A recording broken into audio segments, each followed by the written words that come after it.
Okay, I think we can get started. As people join a little bit later, hopefully they can catch up. I don't want to delay further. Welcome, hello everyone.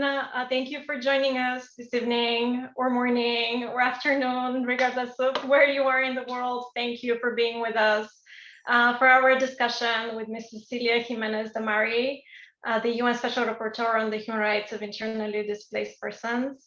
My name is Gergana Halpern, and this event is organized by the education program at the Institute for the Study of Human Rights, with support from the Human Rights Graduate Group and Columbia University Students for Human Rights. I am very pleased to welcome my colleague, Professor Elsa Samutopoulou, the Director of the Indigenous People's Rights Program at ISHR. Elsa will give opening remarks and facilitate today's discussion. If you have any questions, which I hope you all do, we look forward to seeing your questions. Please be sure to submit them in the Q&A little box that you see on the bottom of your screen, and we will make sure that all of your questions are addressed. And I will stop here, and now I will turn it over to Elsa. Good evening, everybody. It's really such a pleasure to be here with you and for this very special event. And I have to say that for me, as an alumna of the Office of the High Commissioner for Human Rights, I worked for that office 21 years in the UN. So it's a very special pleasure to welcome you to this discussion with Ms. Cecilia Jimenez-Damary, the distinguished UN Special Rapporteur on human rights of internally displaced persons. Ms. Jimenez-Damary will discuss her new report that she's presenting in 2 days to the General Assembly on the prevention of arbitrary displacement in the context of armed conflict and generalized violence, and the work of her mandate more generally. And her report, really the fact that this year focuses very specifically on how a human rights-based approach to prevent arbitrary displacement is a very special feature. And I want to share also, before introducing that this topic, when I was working in the New York office of the High Commissioner for Human Rights and previously the Center for Human Rights, I saw the topic about 40 years ago and saw that the issue of internal displacement at the UN Commission on Human Rights, now the Human Rights Council, was a major topic through which states started to grapple with the very concept of prevention. So the link between prevention of human rights violations and internal displacement was clear, but states resisted for a long time the concept of prevention because it would imply international scrutiny, analysis, and vigilance over what governments were doing in their own territory, something that they saw as interference in their sovereignty and internal affairs, especially small or weak state sovereignty. So in the 80s and the 90s, when I was working in the New York Office of Human Rights, I was following these controversies in the General Assembly and also in discussions internally in the Secretariat of the UN with the Department of Political Affairs and Peacekeeping Operations, because we in the Office of the High Commissioner for Human Rights were trying to mainstream or to get accepted the concept of prevention. At one point, in the 1990s came the debate over the concept also of responsibility to protect, which fueled this controversy further. So it's therefore an extraordinary feat that the current report of the Special Rapporteur focuses on prevention, which is such a core concept. And it's a special pleasure and privilege to introduce to you the distinguished Ms. Cecilia Jimenez-Damary of the Philippines. She was appointed Special Rapporteur on the human rights of internally displaced persons by the Human Rights Council in 2016. She's a lawyer in human rights and international humanitarian law, specialized in forced displacement and migration. Ms. Jimenez-Damary has over 3 decades of experience in NGO human rights advocacy of the Asia-Pacific region and teaching experience as an adjunct professor of international human rights and humanitarian law.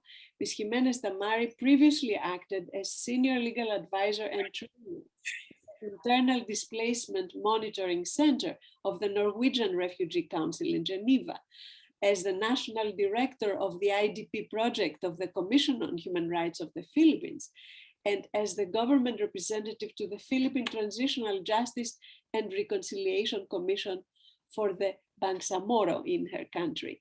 So welcome, Ms. Cecilia Jimenez-Damary. The floor is yours. The Institute is very honored to host you. Thank you very much, Elsa, and good morning, good afternoon, good evening to everybody. And thanks for the kind invitation of the Institute for the Study of Human Rights of Columbia University. It's a very prestigious institute and university, and I'm very happy to be with you. And also being introduced by Elsa is such an honor, because I really know Elsa's work from way before our former lives. And Elsa was really one of the stalwarts for human rights, and particularly on Indigenous people. So it's very good to reconnect with you as well, Elsa. So this evening, in your time, it's really my privilege to start a presentation with regard to, first of all, the background on internally displaced persons and human rights. I'm sure that a lot of you have heard about refugees and migrants, and this is something that we hear more on a daily basis rather than internally displaced persons, precisely because IDPs remain in their own country. There is a group of people on the move, and this could be refugees, migrants, and of course, internally displaced persons. And IDPs are actually often left out of the equation of the migration spectrum, particularly when we're talking about international policy. As Ms. Elsa has mentioned, it's come a long way with regard to enabling the discussion of IDPs in the international community, in the international policy circles. But while much attention has been given to the opportunities and challenges in internal displacement, it is really my emphasis that the time for a more resolute approach is imperative so that internal displacement can be prevented. Now, in the latest figures for the end of 2020, just to tell everybody, what is our context right now? Conflict and disasters have triggered more than 50 million IDPs in the world, in many countries, new internal displacement. This would be in 149 countries and territories.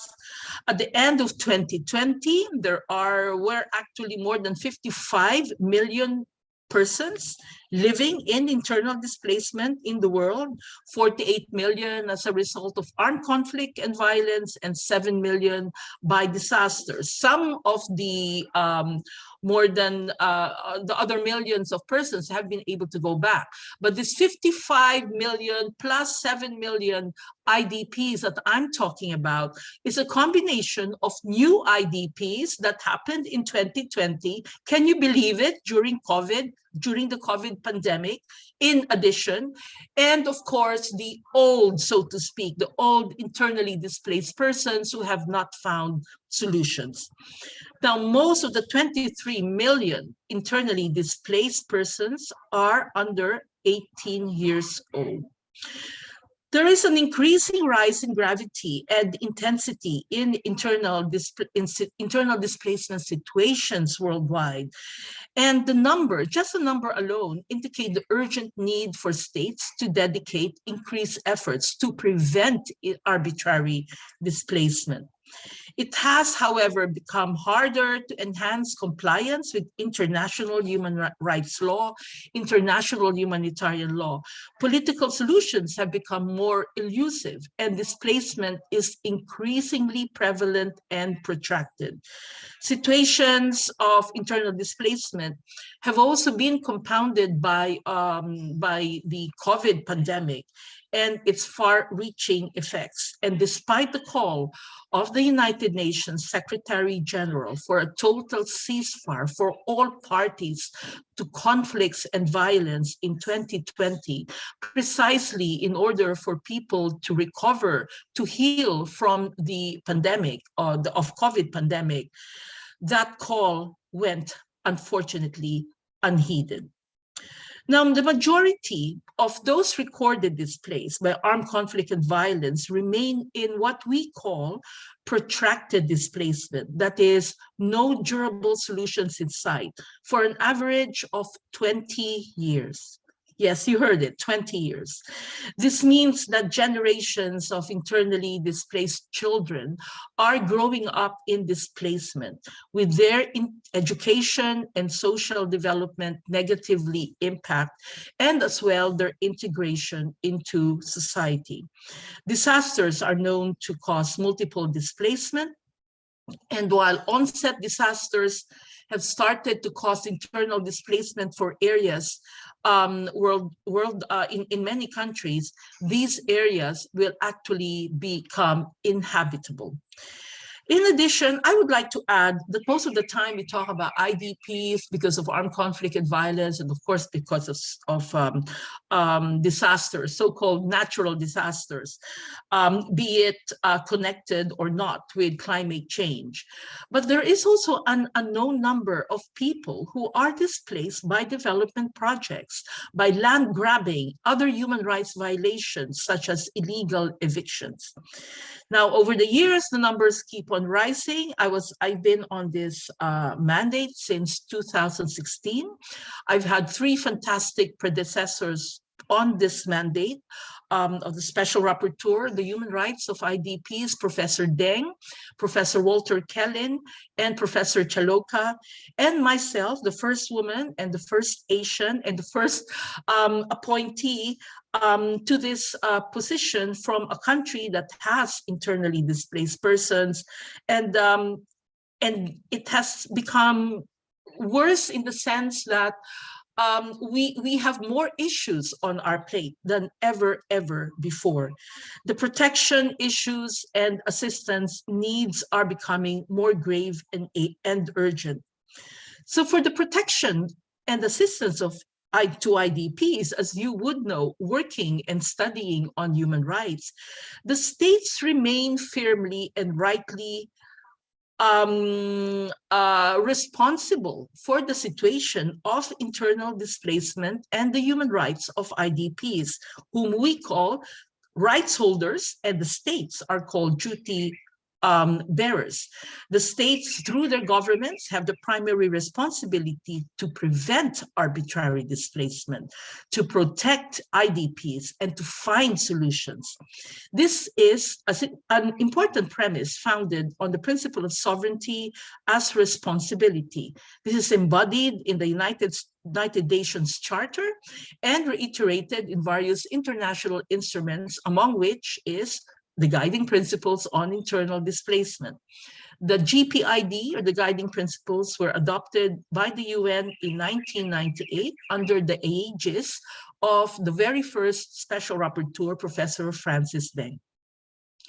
The role of international agencies and other actors to protect and assist IDPs is complementary, and they have the right to offer protection and assistance. Under international law and practice, states are prohibited to refuse such offers based on arbitrary grounds. And in addition, of course, to international agencies, we have other actors that are very important, and one would be very familiar with you, and this is national human rights institutions in the country where the IDPs are.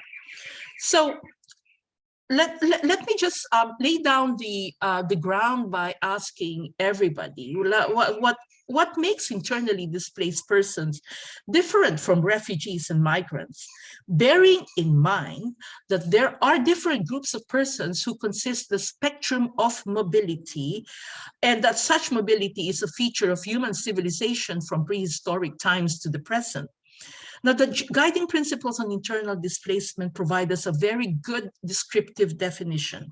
They are persons or groups of persons who have been forced or obliged to flee or leave their homes or places of habitual residence.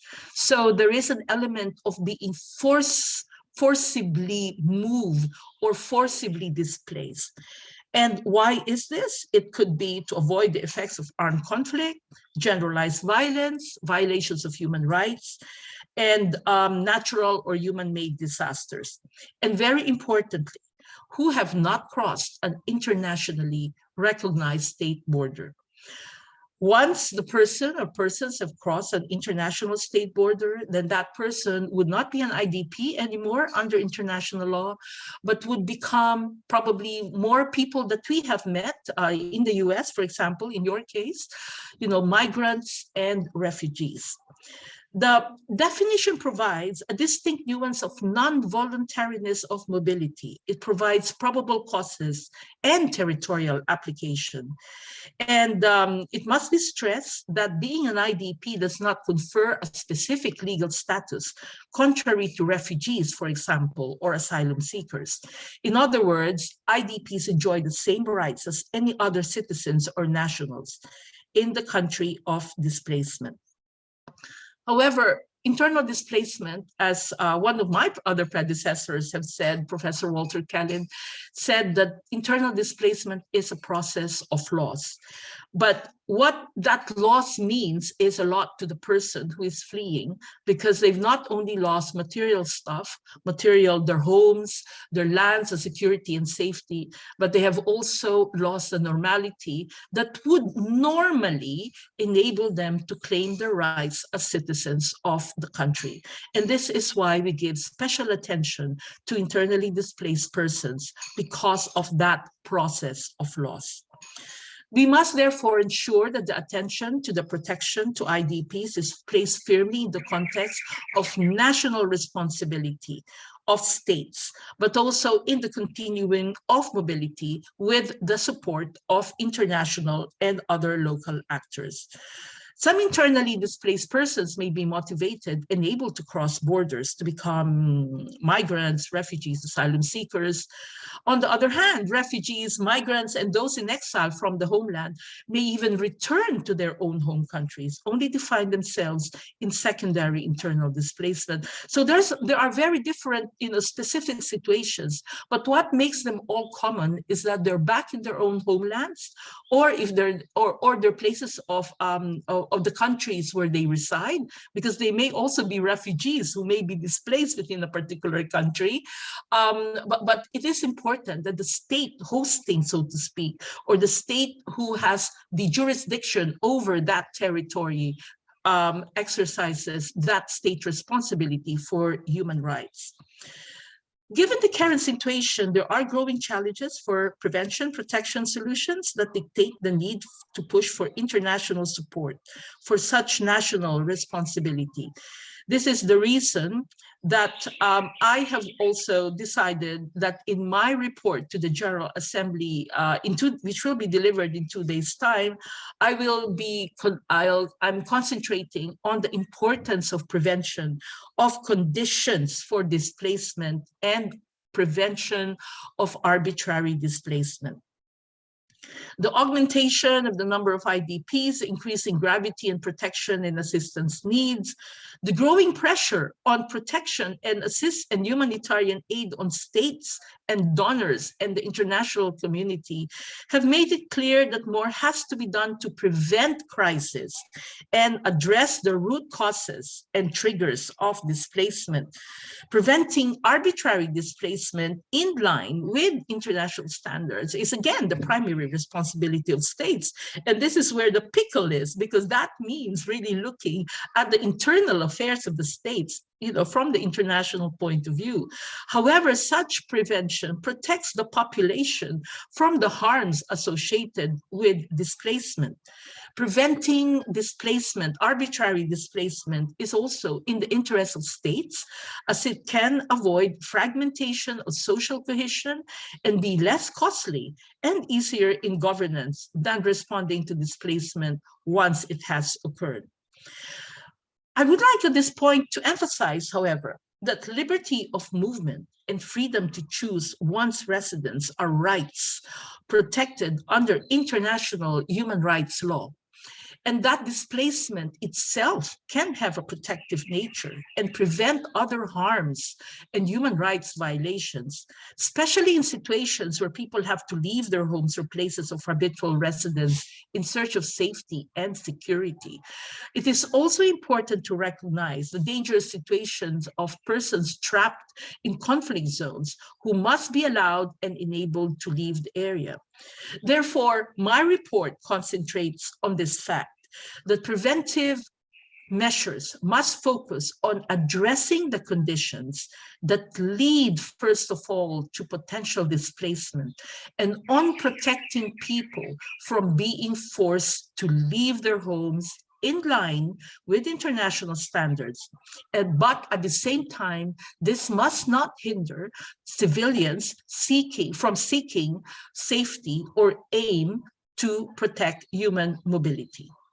Taking measures, for example, to prevent crisis and conflict are essential to preventing conditions leading to displacement.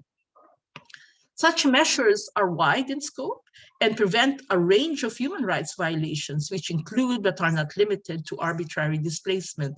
There are also key measures that states can adopt to prevent arbitrary displacement specifically, which, again, are part of my report. Now, let's go to law and policy, because this seems to be a foundation for everything. Ratifying human rights treaties, for example, on international humanitarian human rights law is very important, because they provide the legal framework to really enable the protection for the states to adhere to their obligations under international law to protect their citizens.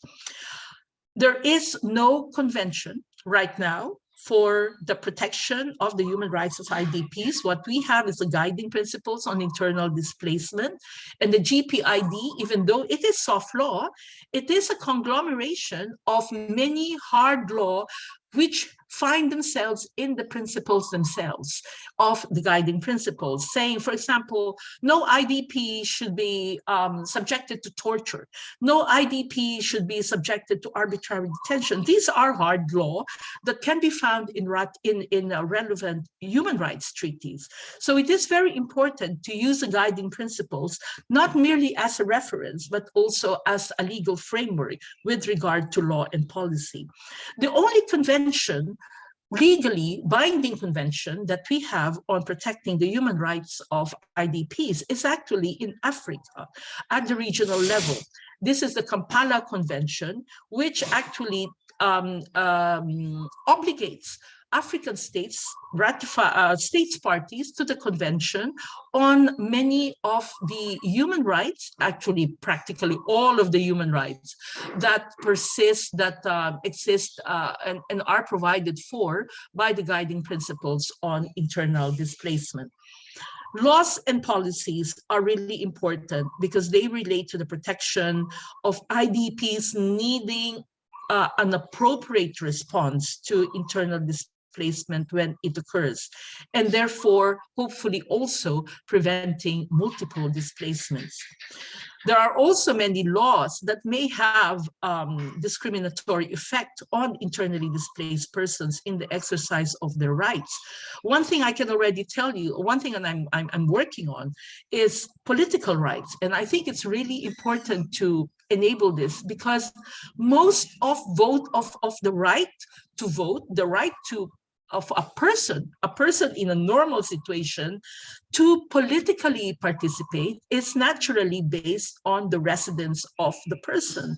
However, if the person has been displaced where can that person vote? You know, if he has to move to another state, he or she or the family has to forcibly move because of violence to another state, then it will be very difficult for that person to vote because he or she are not in their normal place of residence. So these laws and policies can even perpetrate the human rights violations that normally should be addressed immediately by normal laws. But in many cases, laws and policies should also catch up with the situation of internal displacement, because they themselves may pose obstacles to the respect for the human rights of IDPs. Now, the second point I'd like to make about prevention is that, contrary to a common misconception, prevention is not relevant only before displacement occurs. It is relevant in all phases of displacement. So incorporating a preventive approach in the response to displacement actually prevents further displacement. Let me give you an example. Humanitarian assistance and protection measures, okay? We have people who are already displaced.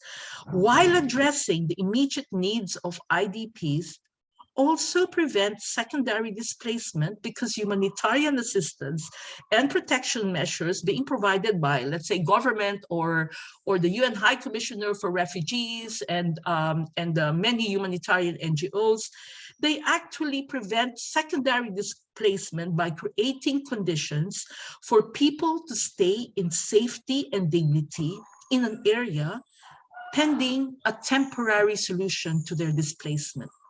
And states, therefore, must guarantee and facilitate conditions for the effective and safe humanitarian access by both international and local actors, providing that humanitarian assistance and protection measures to those populations in need.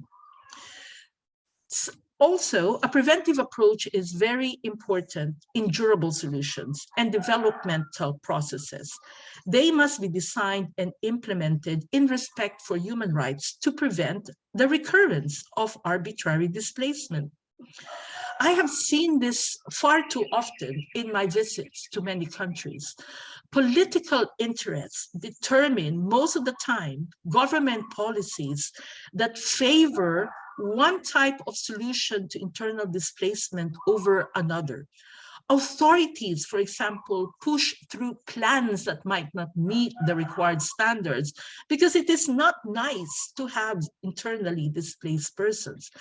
In some contexts, for example, governments have imposed premature camp closures in an attempt to forcefully end a displacement crisis, while the conditions for durable solutions are not yet in place. And so we have people who have to leave camps and go to the places they have fled from in the very first place. And still the violence is there, the armed conflict is there, and therefore you have a recurrence of displacement. So return, relocation, resettlement processes that do not meet the required standards of international law may amount to arbitrary displacement. Internally displaced persons may also undergo secondary displacement to escape forced returns or relocations and move to informal settlements or other temporary accommodations where they are exposed to the risks of evictions and further displacement. Lastly, in post-conflict situations, peace processes are very important. Peace processes that include displacement issues and have the participation of internally displaced persons and affected populations. These play a fundamental role in resolving internal displacement and preventing its recurrence. Furthermore, I would also like to emphasize transitional justice can help prevent further displacement by ensuring accountability for acts that had led to displacement. And bit by bit, there are more and more countries now that are really looking into transitional justice. One of these countries is just, in the backyard of the United Nations, Colombia, where they have been trying for many years now to provide reparations for IDPs because they have seen internal displacement as a human rights violation, and as well as in El Salvador and in Honduras, in trying to ensure that the housing, land, and property are restituted to those who had to flee their homes because of war and violence. So transitional justice is in internal displacement situations, very incipient discussion, but I think really, really essential, because here we're looking to accountability, not only as to why such internal displacement occurred as a human rights violation in the very first place, but also in order to restitute, to provide redress and reparations for IDPs who are victims of human rights violations. Fortunately, as Ms. Elsa said, the international community has been devoting increasing attention to the prevention of crisis and their consequences. This is, for example, the 2030 Agenda for Sustainable Development that's grounded in human rights, as we all know. They recognize the interdependence of peace, security, and sustainable development, and actually encourages and exhorts the international community to redouble efforts to resolve and prevent conflict. The international community has also recognized the importance of human rights and linkages to security and development in sustaining peace. In 2016, the Secretary General called for new and protracted displacement to be reduced by at least 50% by 2030, in line with the SDGs. In his call to action for human rights in 2020, and which has already been launched worldwide, the Secretary General recalls that prevention is a top priority across the United Nations organizations, and there is no better guarantee for prevention than for member states to meet their responsibilities for human rights.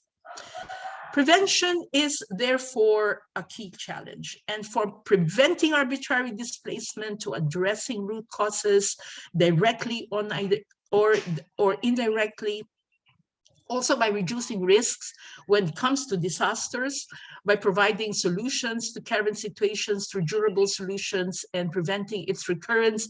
These have to be looked at the holistic level and all the different parts moving at the same time. So, as I mentioned, my report to the UN General Assembly, it will be on UN Web TV. I invite you all to watch it on Wednesday at 10:00 a.m. at the third committee of the General Assembly. And of course, I encourage you to refer to it and read the report.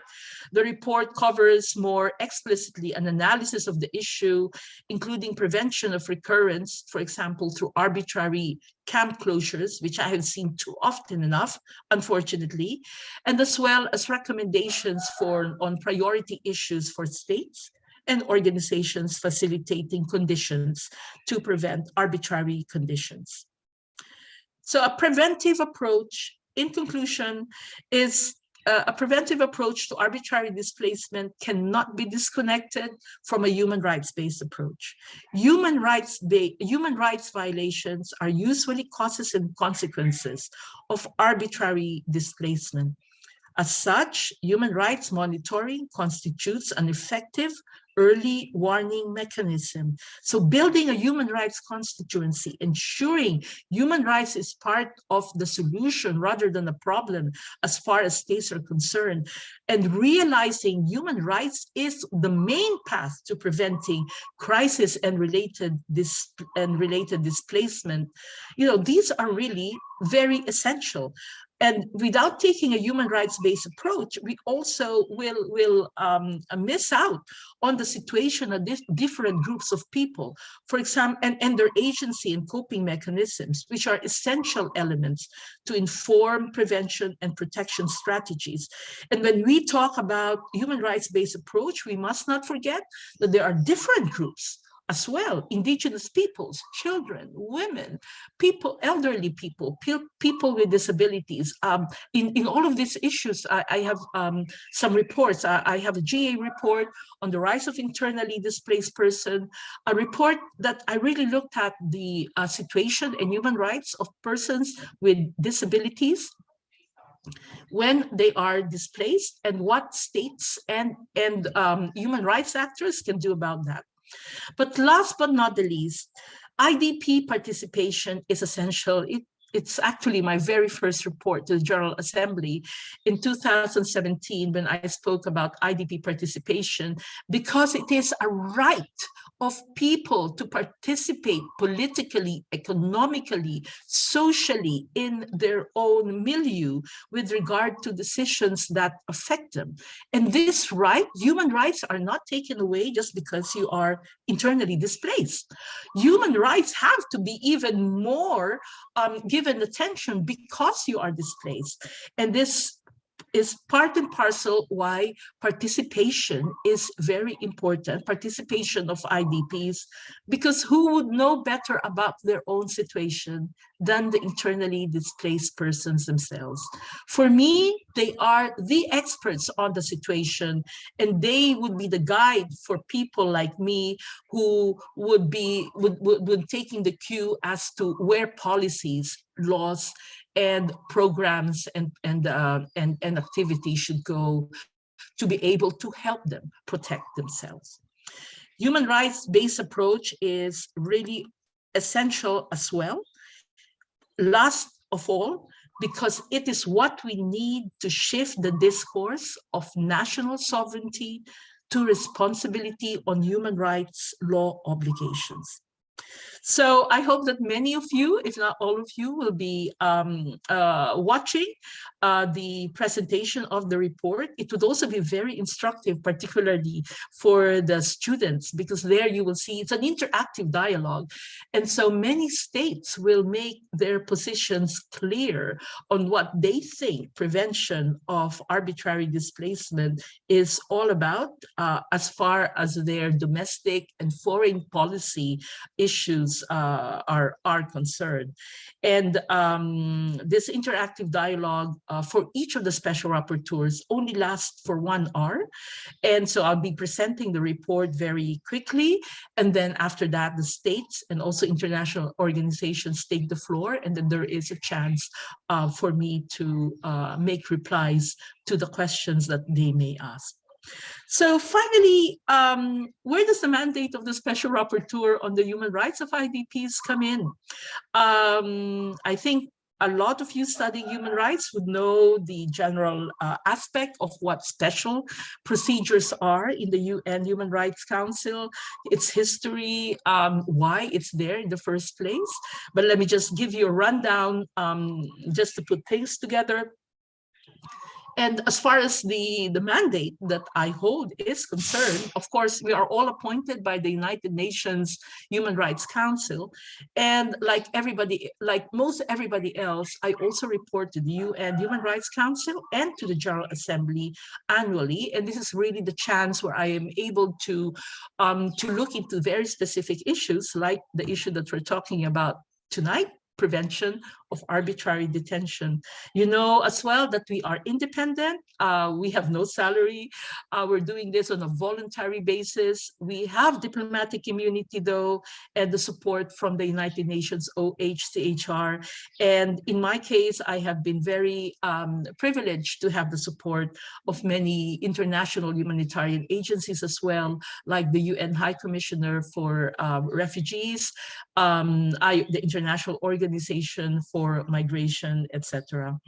Now, what are the tasks? And for every special rapporteur, the Human Rights Council and as well the General Assembly have resolutions that may include the tasks for the Special Rapporteur concerned. And in my case, these tasks are in the Human Rights Council resolution that will actually be renewed next year in 2022 for another 3 years. And this year in the General Assembly in New York, where you are now, the biannual IDP resolution is actually right now being negotiated among the states. So let's cross our fingers that everything will go well with regard to that, because there are some very important issues that need to stay in the draft resolution so that work can continue on those issues. The task that I'm given, basically, as a special rapporteur on human rights of IDPs is really focused on mainstreaming and upholding, promoting the guiding principles on internal displacement and its implementation. And it is in that sense that I have concentrated on ensuring that there is not merely awareness raising about the guiding principles on internal displacement, but also really exhorting its implementation through law and policy, data, importance of data. How can you talk about people you don't know the numbers about and their situations, and as well as solutions to protracted displacement. And in 2018, I actually launched, on the 20th anniversary of the Guiding Principles on Internal Displacement, a 3-year plan of action with the slogan, Prevent, Protect, and Resolve. And this was the plan of action that went on until the end of last year, 2020. And during those 3 years, I'm very happy to report that we were able to galvanize a lot of states and international organizations, and as well impart to human rights actors that internal displacement is a human rights violation, and that therefore this should be part and parcel of the study and the ambit of the work of human rights defenders, organizations, and related actors. So the mandate, of course, works on economic, social, cultural rights, and civil and political rights. And I informed you that I have several reports, thematic reports recently with regard to the rights of specific groups, rights of people with disabilities, rights of children. I have a very specific report to the Human Rights Council on the role of national human rights institutions in the protection of the human rights of IDPs. And I'm very happy to say that the national human rights institutions have picked up the report very intensively and have galvanized them to have programs that will reach out to IDPs to ensure that they are not left behind in their human rights monitoring and protection of the National Human Rights Institution. And so therefore, I work with member states. Of course, I go and visit where I can. The COVID pandemic has slightly put a stop to that, but we hope that it will start to pick up again starting next year. I have several pending official invitations to countries such as Mexico and Marshall Islands, very different situations. So hopefully in the year 2020, I will be able to go to most of those countries.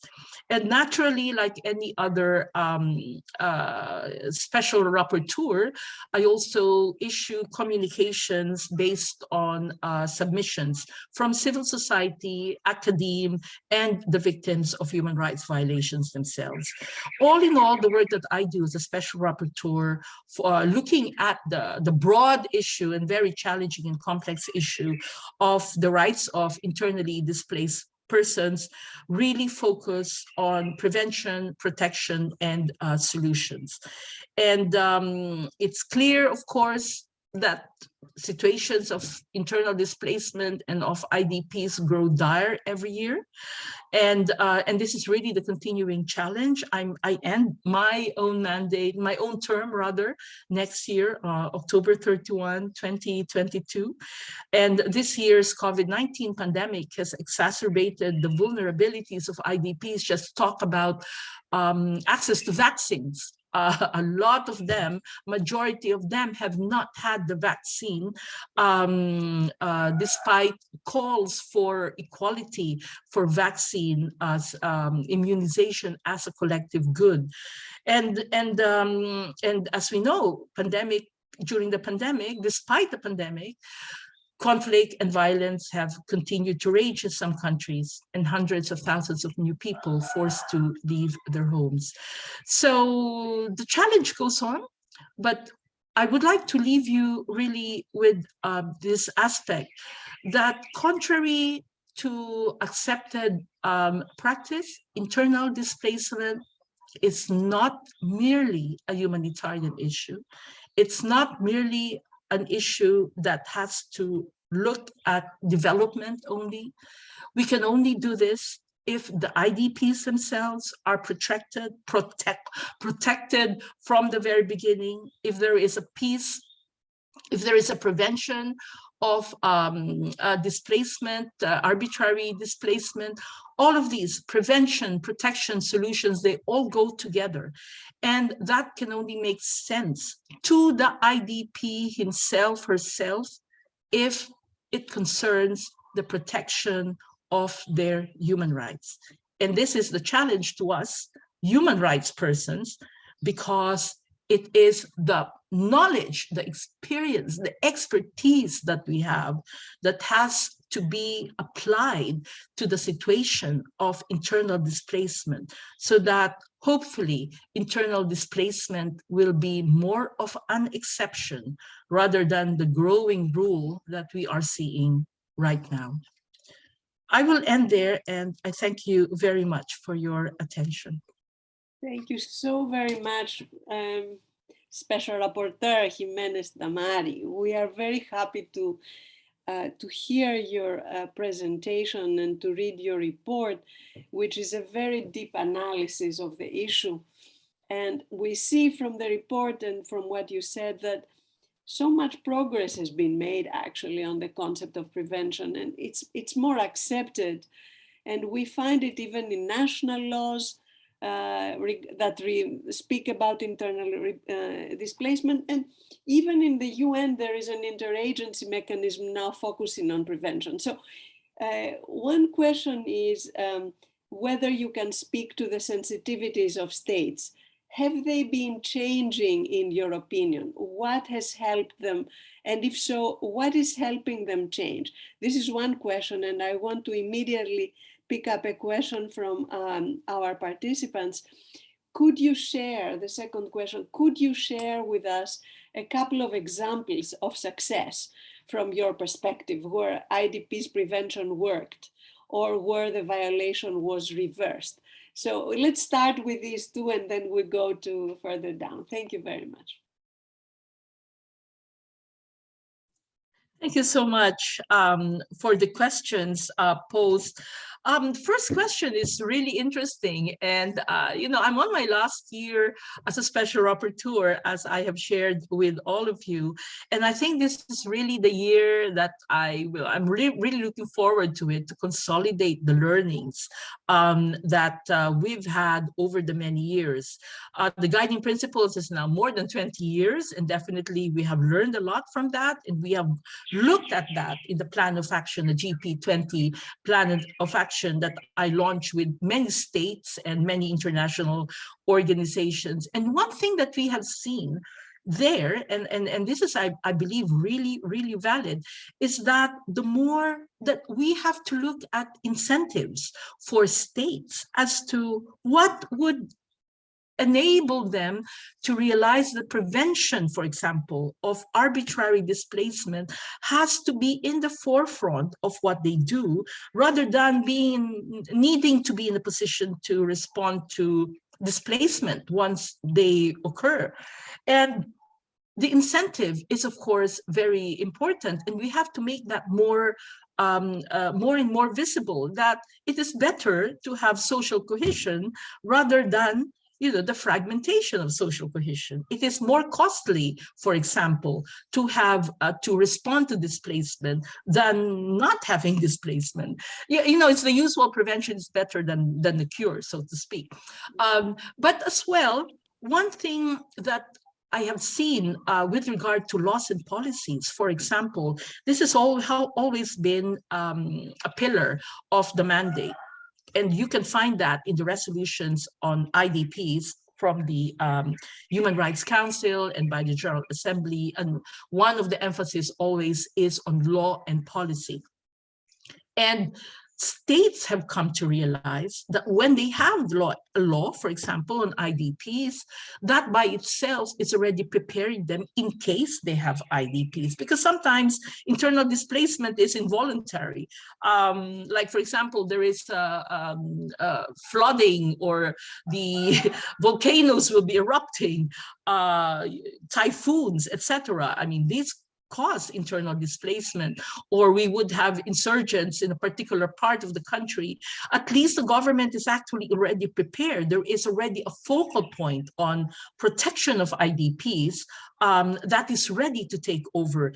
And many countries who have laws, or at the very least policies, for example, have even seen fit to have a ministry for displacement. So this is quite interesting, and this is quite new. And their expertise and services are being honed up, and as well, parliamentarians are more and more in the know with regard to not only the importance of having a legal framework to protect IDPs, to prevent, of course, and to resolve, but also constituencies themselves.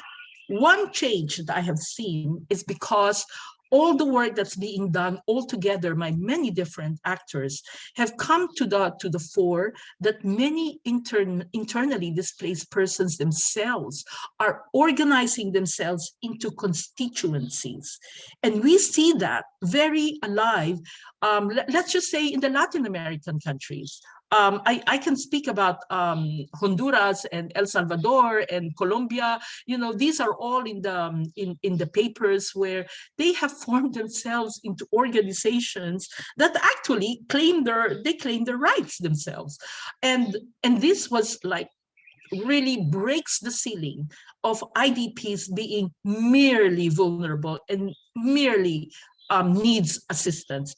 No, because what we really need is a human rights approach, and there's more and more that. The other question is, of course, the what examples of success.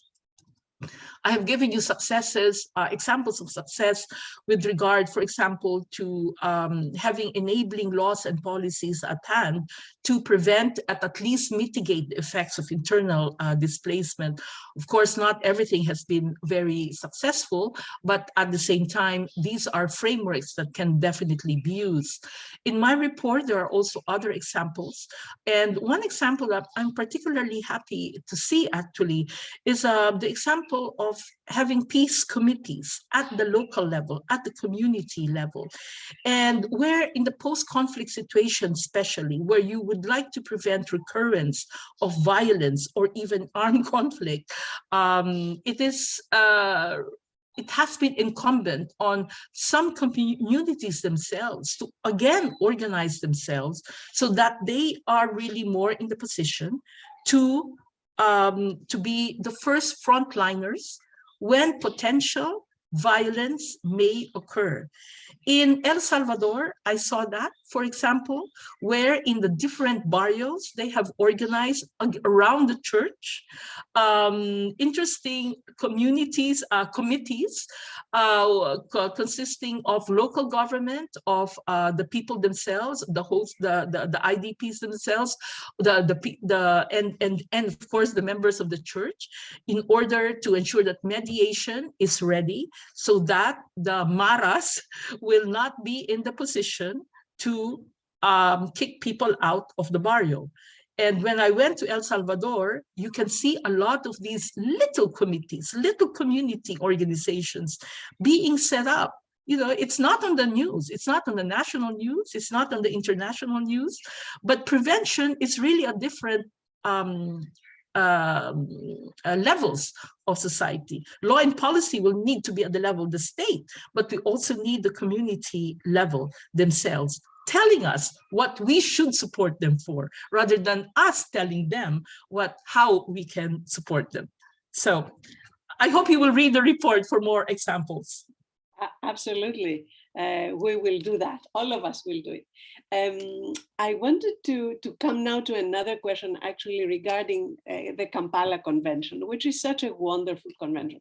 If you can speak to, first of all, how did it come about? Such a fantastic, forward-looking actually, and an example of an international instrument in this field. That's one. But on the other hand, another question is, how come a country, let's say, like the Democratic Republic of Congo, still has not ratified it?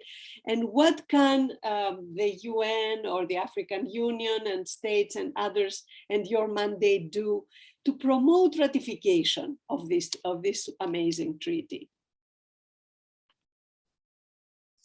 Yes, the Kampala Convention is really, really exceptional. And my predecessor, actually, my direct predecessor, Professor Chaloka Biani, was a drafter of the Kampala Convention. And it was with that experience that he brought really the Kampala Convention as one of the pillars of the mandate that I'm working on right now. And the Kampala Convention really came about through many developments in Africa because of the growing urgency and still growing urgency, unfortunately, of internal displacement on the continent in many, many countries.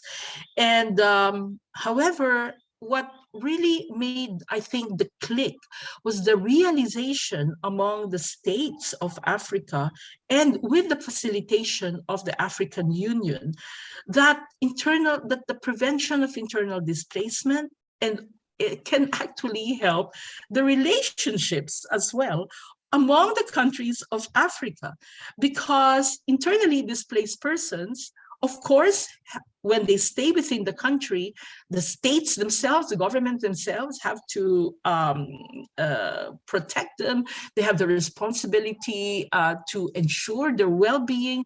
They have the responsibility to ensure the durable solutions so that they can go back, settle elsewhere, or locally integrate. And that is really, really essential. However, we also have a lot of IDPs who cross the border into other African countries. And in fact, as we all know, we also have IDPs who cross from their countries in Africa towards other non-African countries.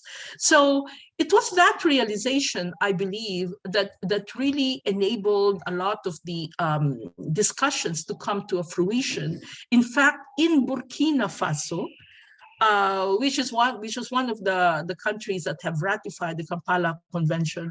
In Burkina Faso was the first official meeting of state ministers to consider, should we draft the Kampala Convention, or the convention, it did not have the Kampala yet. Should we draft a convention to protect IDPs on the African continent that will actually also complement another sub-regional convention, the Great Lakes Protocol for internally displaced persons. There is that, but that's really, really very limited to a very small number of states. So because also of that experience, the states ministers of Africa said, yes, let's go and draft it. And that's after months and a few years. And that's when the convention was finally adopted in Kampala, and therefore it is called the Kampala Convention. Now, bit by bit, it has not been easy, and you're right, ratification is something that we still need to encourage, to exhort, to nudge. We have countries that have signed, like the in the question, the DRC.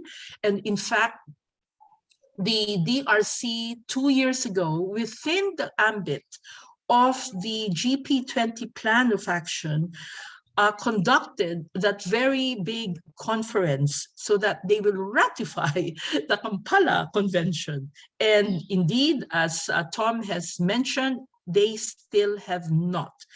And the offices of my mandate is continuing to communicate with the DRC on this through the international organizations in that country to, first of all, remind them of what they said 2 years ago, that they will ratify the convention. And secondly, to also ensure that the AU, the African Union, will be in the position to also facilitate. Other countries, for example, like in ECOWAS, are actually also ensuring that the Kampala Convention is a really part and parcel of the work that they're doing. So, we can all do it together. Tom, you submitted the communication. That's great. Please continue to push for the pressure we will do on our own.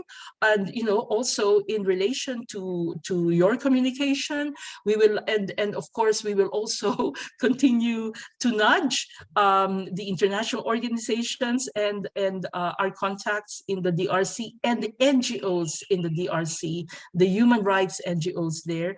I know that in that conference as well, the National Human Rights Institution was very active. So they also have a role to play. But ratification of Kampala is not the only thing. I mean, that is important, that is necessary, that's essential. But we also have to look at domestication.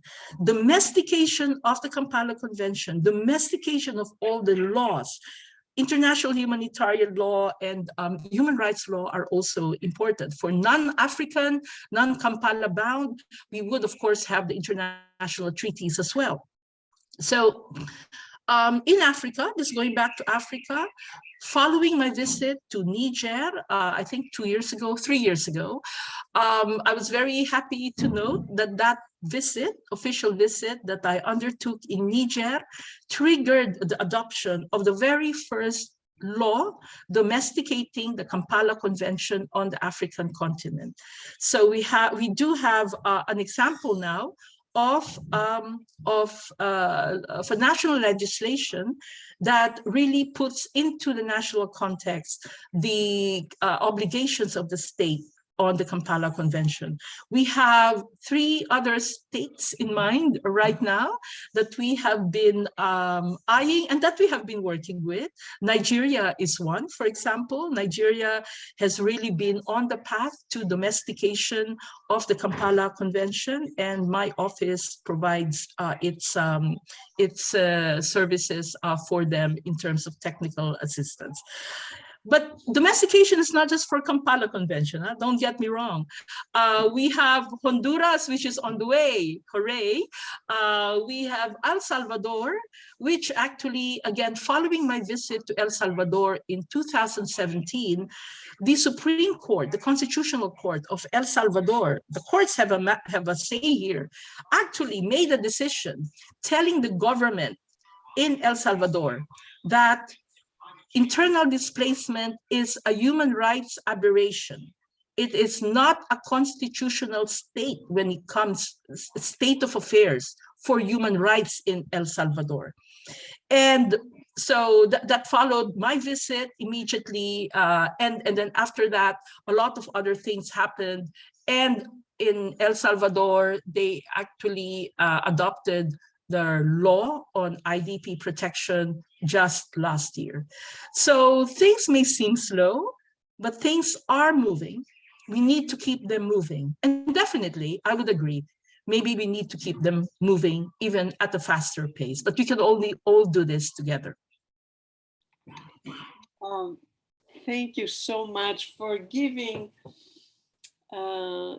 this long-term vision of the mandate and the hope and the words that you have been telling us about the right to participate, right? of the people concerned, affected, and of everybody together, all parts of, all actors working on that. In other words, this is not just a recipe for a simple thing, let's say just UN to government. No, it's so much broader. And this is amazing the way you bring that in, you know, because the IDP issue, you know, has followed our humanity for a very long time. And unfortunately, as you say, the numbers are not good when we see them rise. But you give us hope. I don't see another question right now, but I think that what I would like to leave us with is the best wishes to you for a lot of strength to continue during your last year, one more year of this amazing mandate. And so we look forward to seeing you also when you present to the General Assembly, which is Wednesday at 10 a.m. So we will try to get the link if you could help us. Maybe my colleague Gergana with you, you can help us do that. Because also there we will see a lot in the questions and answers you will be getting. We will see the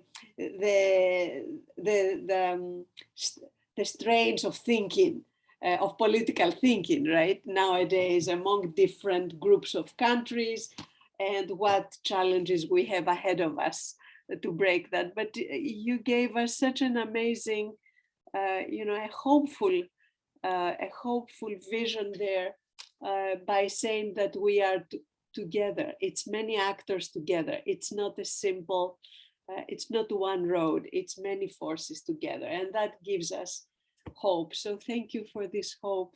And maybe you have some parting words for us of wisdom and advice to us and students.